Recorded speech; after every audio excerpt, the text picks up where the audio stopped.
தலியா செஞ்சு கொடுக்க போகிற பசங்களுக்கு. நாஸ்தா 1 கப் தலியா. இது நல்லா வாஷ் பண்ணிக்கோங்க. அதுக்கப்புறம் தண்ணி நல்லா ஊற்றி அடுப்பில் சடை வச்சுடுங்க. அடுப்பத்தை வச்சுருங்க. இது தலியான்னு சொல்லுவாங்க டெல்லியில். இது கோதுமை கஞ்சி. ஆனால் நான் கொஞ்சம் இனிப்பாக பண்ணுற பசங்களுக்கு இனிப்பு தான் பிடிக்கும். இடையில இது கொஞ்சம் கிண்டி விடுங்க, இல்லைன்னா அடி பிடிச்சிக்கும். 15-20 நிமிஷத்தில் இப்படி ஆயிடுச்சு. இதுக்கப்புறம் மில்க் ஊற்றணும். உங்களுக்கு தேவையான அளவு பால் ஊற்றிக்கோங்க.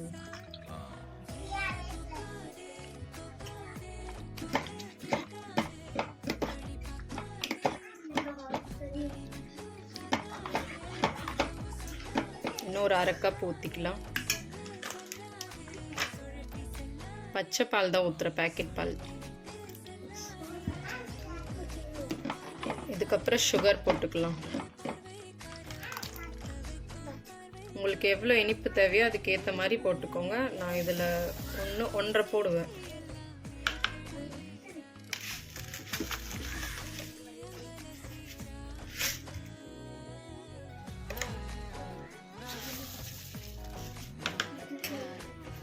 அப்புறம் மிக்ஸ் பண்ணி ஒரு 5 நிமிஷத்தில் நிறுத்திடலாம்.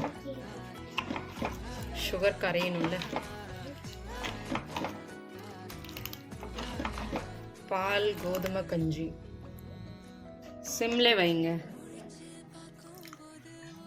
உங்களுக்கு தேவையான அளவு பால் ஊற்றலாம். இது பசங்களுக்கு ரொம்ப நல்லது.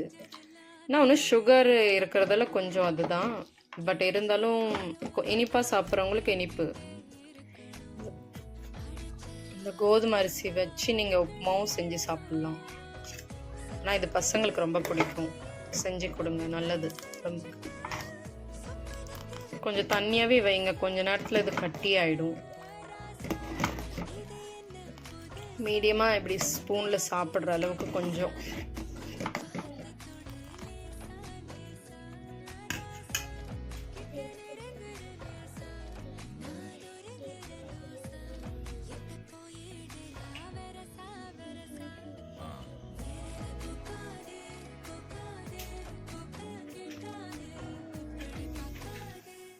ஆஃப் பண்ணிடலாம்.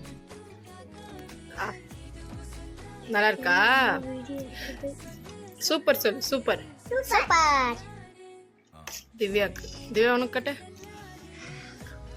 நல்லா இருக்கா? Very good.